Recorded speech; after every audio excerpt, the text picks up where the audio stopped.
watching Morning at NTV.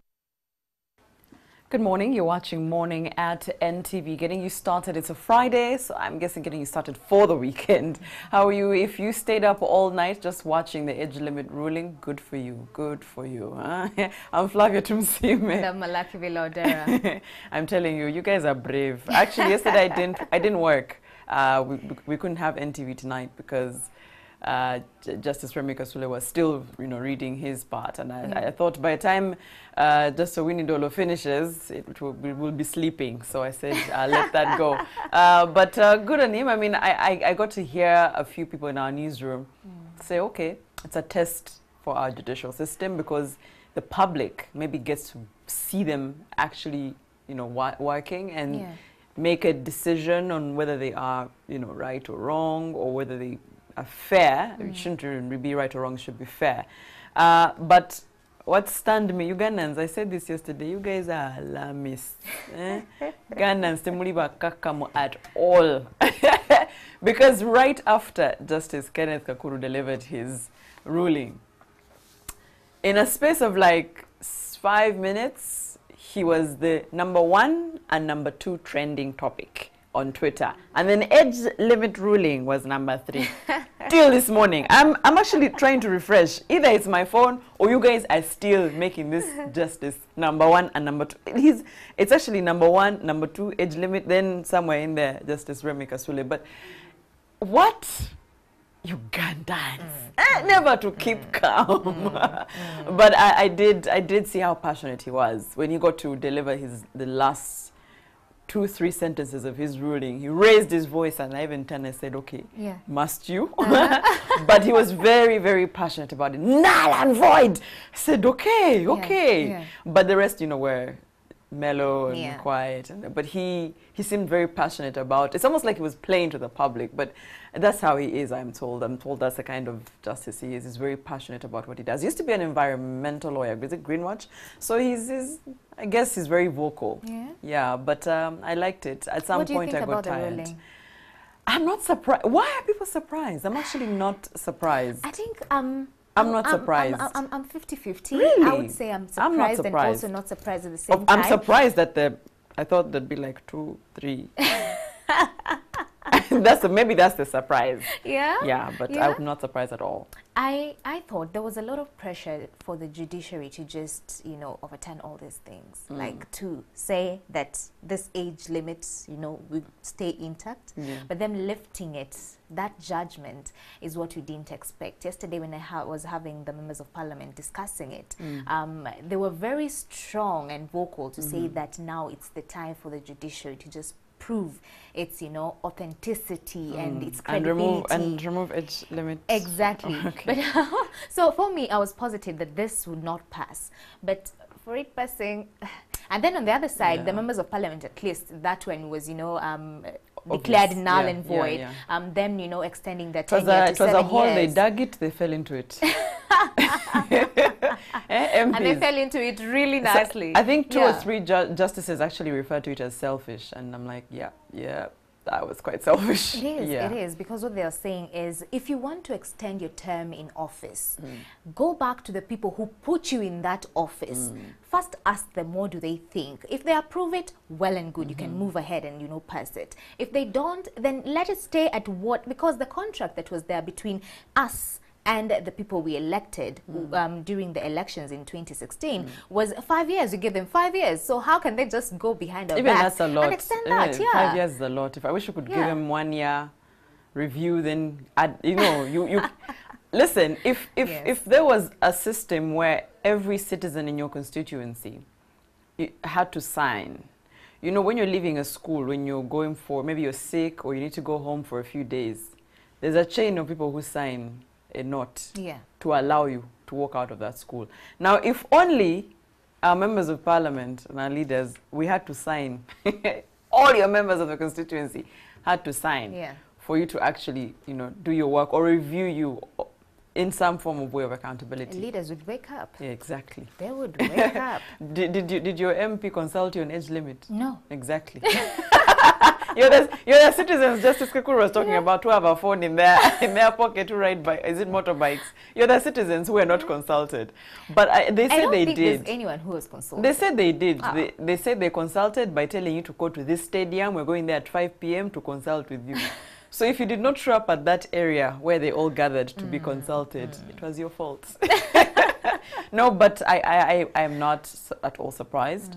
I think what I heard from the newsroom is people were saying, oh, people are going to be praising Justice Kakuru because he took the people's supposedly the people's side. But they're saying that, you know, there were so many other justices who they should have put on that bench. They would have fought for people better. But I'm really not surprised. I'm not surprised. But, you know, most of them were saying that the people, that, you know, age should not be a barrier, right, to you being a good leader. Because you could be a quality, you know, good leader, but you're like 82. 90 or 99, close to 100. It's okay as long as line the people vote you into power. Right. I think that was the underlying, you know, message. Yeah. They were saying that we, the people, you and I, we choose our leaders. So if you and I choose a 90-year-old leader, that's what we get. So they're saying for them they won't cap the age, because it's your choice. Exactly. Yeah. So I think now you know it's your choice. We have countries that have 90-year-olds as leaders. I think I'll reserve my comments on that. We have countries that have 90-year-olds as leaders. And 20-year-olds, 19-year-olds now can. You know what? I think what we need to appreciate and just get to wake up to that particular reality is that Africa is not yet there. Most of the countries grapple with matters to do with free and fair elections. We know in Africa we have issues to do with rigging, voter bribery, and still even us as the electorate, we're not yet mature enough to know that even if you pick a bribe, then you still can vote for someone else that you really believe will deliver, you know? But the electorate is not mature. You don't stand behind MPs' backs to vote. It's a secret ballot. Exactly. So I'm not saying, Mala is not saying take the bribe and then don't vote for them. That's not what you're saying. That's not what you're saying. That's Someone not what will you're take people's saying. money. But you're saying the electorate in Africa is not yet mature enough to know that, okay, fine, even if I'm coerced to take this particular bribe, then it's not like forcing me to vote in for that particular person who bribed me. I can still vote in the person I want. So as Africa, we're not yet there. So if I was shocked when the justices, you know, ruled in that regard, saying that at the end of the day, it's for me and you, us as the electorate, to choose and to, you know, place in office the people that we want to. But we know even the reason as to why we are having by-elections is because of, you know, contestants who lost it and they felt like they did not lose the seat fairly. And so when they appeal and that is granted, then we go back to the polls. Like, you know, for example, you know, when we went to, remind me, Rukunjiri. Yes. The by-elections. You see, the person who said I lost unfairly in 2016 ended up winning. What does that say? What does that say? So even the Electoral Commission needs to now stand up. Like, we don't have money, Mala, for any elections. It's not a matter of money, Flavia. We can have a small budget, but just making sure that we have, you know, rules and regulations, valves, you know, like fixed and firmed up, just to ensure that rigging is a thing of the past. If this had, voter bribery is a thing of the past. If this had gone to a referendum vote, do you think people would have come out to vote? Yes, I do. Okay. Yes, I do. You don't think so? These corporates who are like, text me what's on the line at voting.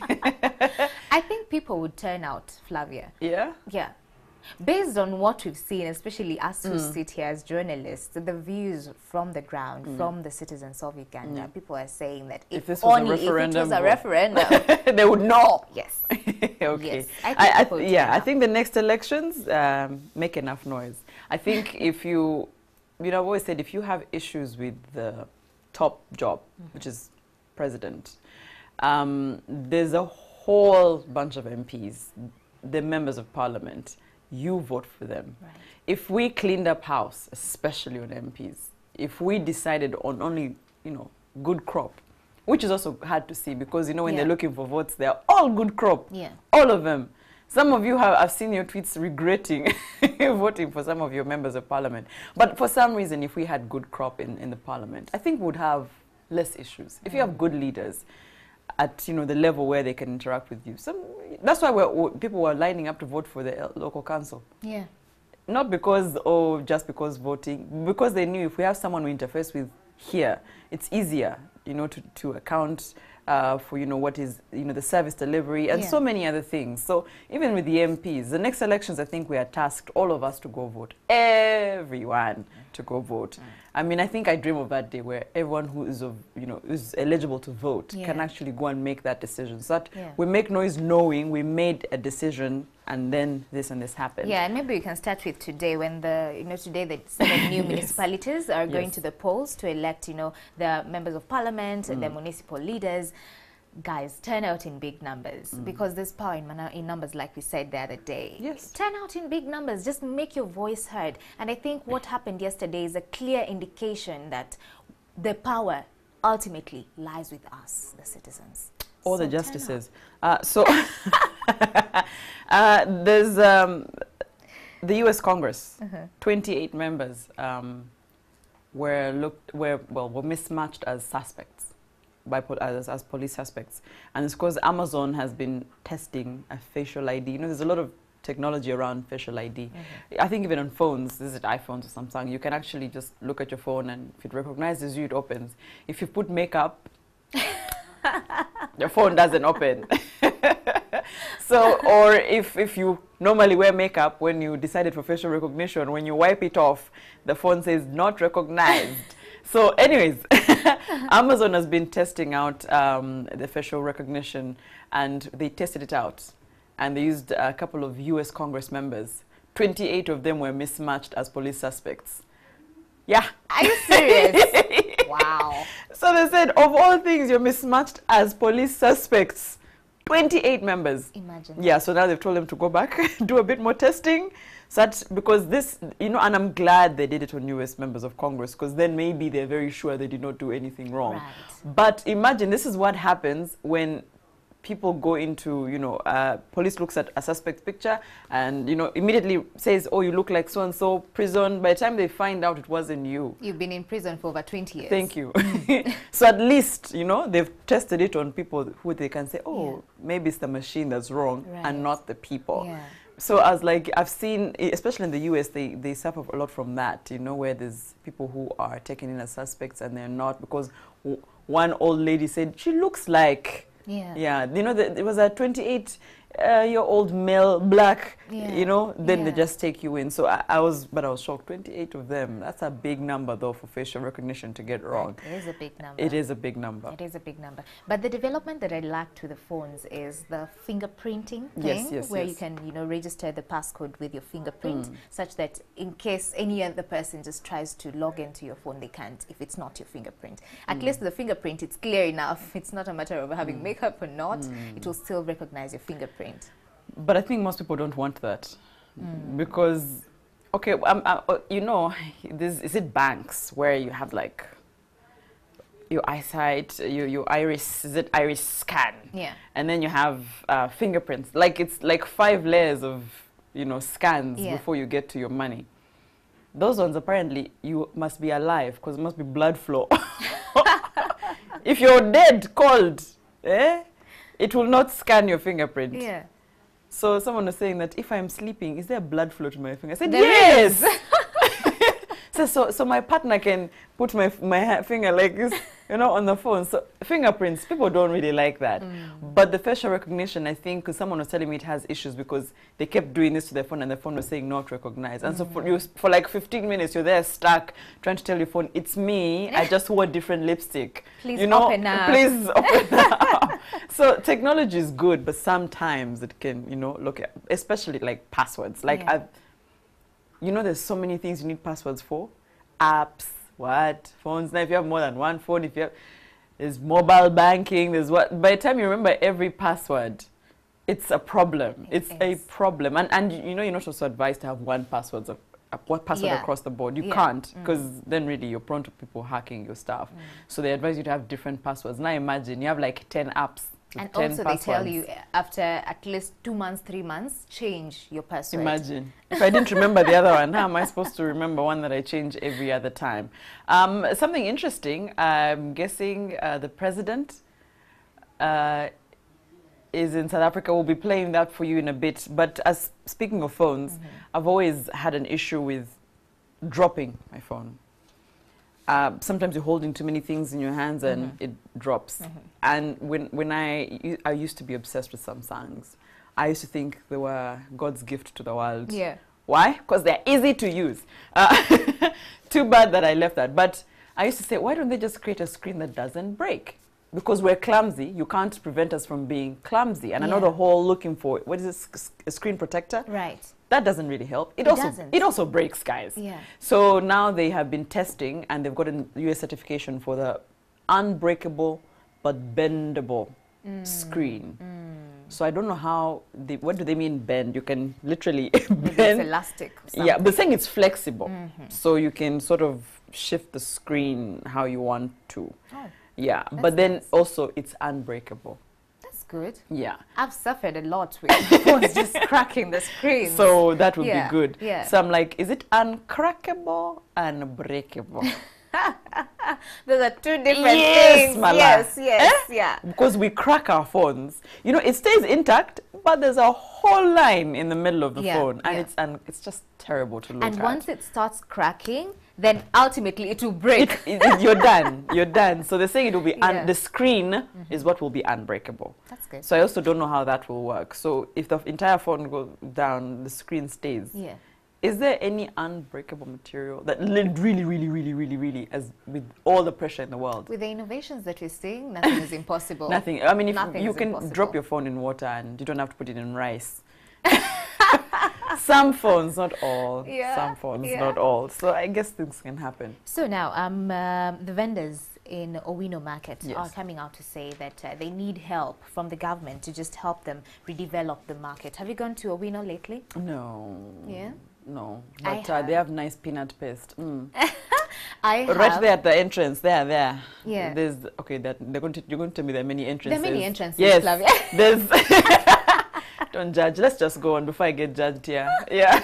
Yeah. So apparently, it was like a private project. So over a very long period of time, Owino Market has never had structures. So you just go in. It's just chaotic and confused. It's affordable, but we're okay. It is. But when you go into the market, there are no structures. Actually, Yes. you can get lost in the market. That's very true. Exactly. That's very true. You can get lost if you're not a person who frequents that place. I so used to actually often. keep asking, now where do I go? Where do Then Yeah. where do I turn? Then Yeah. where are the... And you start asking, where are the dresses?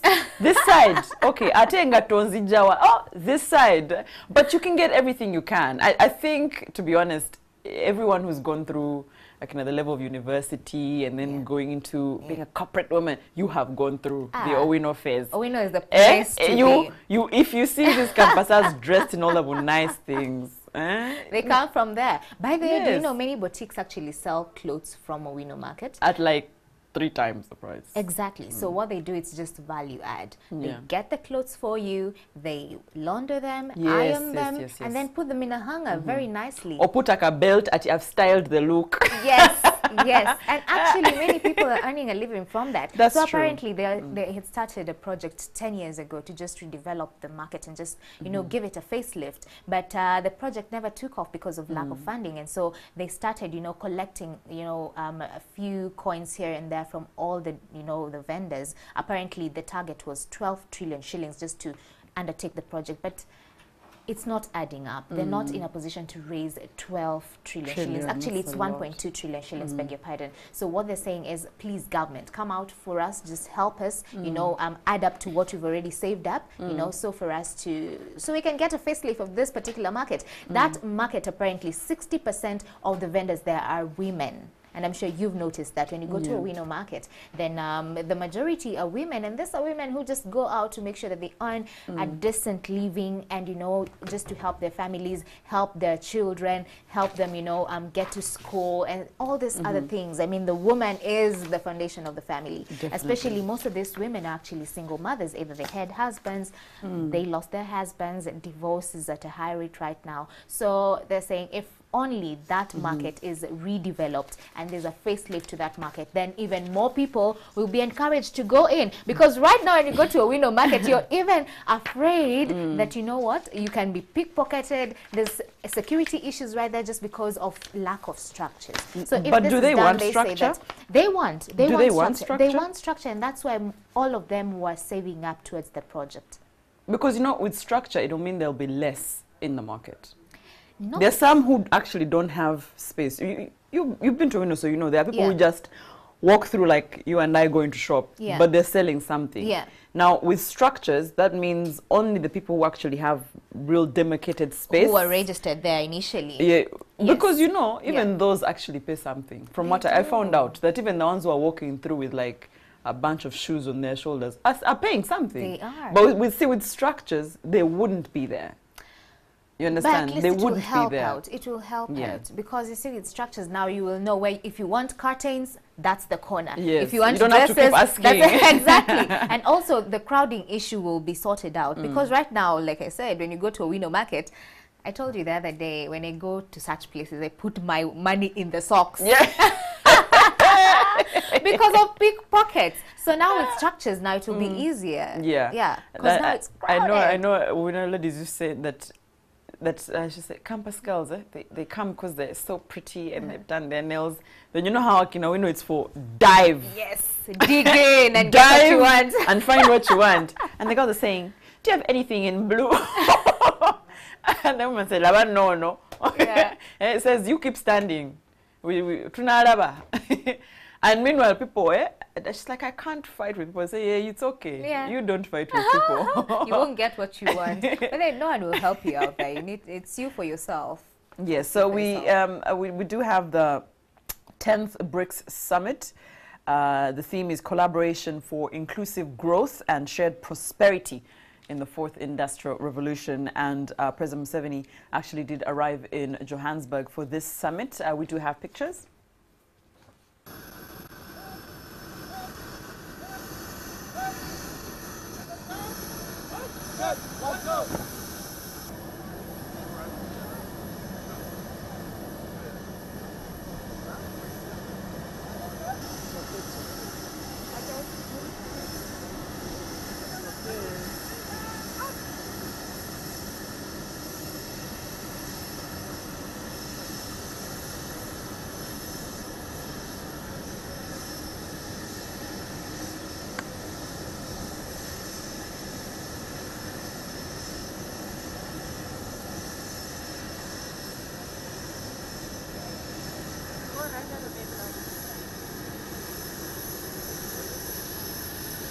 So you can't be jumping in and out of the carpet.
Yes, you're watching Morning at NTV. That is President Yoweri Museveni arriving in Johannesburg for the BRICS Summit for 2018 with the theme of collaboration for inclusive growth and shared prosperity in the fourth industrial revolution. The member states including China, you've got India, South Africa, Russia and Brazil.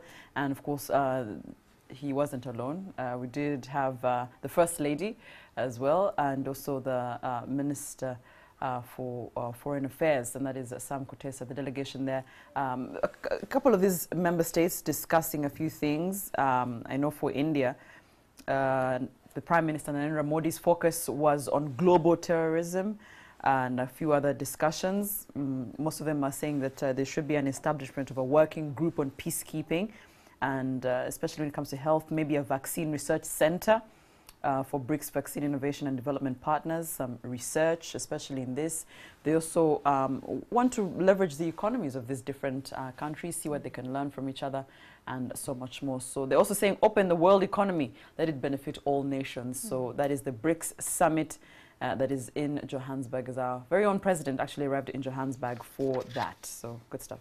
Yeah, good stuff. So apparently he's expected to discuss some of the issues with the select Africa heads of state that have been invited there. Yeah. And so apparently the BRICS summit is under the Africa outreach segment alongside leaders of Togo, like you said, Namibia, Rwanda, Senegal, Gabon, Angola, Ethiopia. And so apparently the president was invited for the summit under the outreach category in his capacity as the chairman of the East African Community Regional Integration Grouping that is between the countries Uganda, Kenya, Tanzania, South Sudan, Burundi, and Rwanda.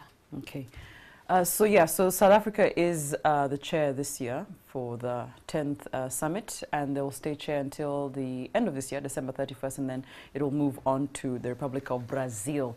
That is the BRICS summit. You're watching Morning at NTV, and let's just talk about what's ahead on the show. Ahead on the show, it's an artistic kind of Friday. Okay. So we'll be talking to poets.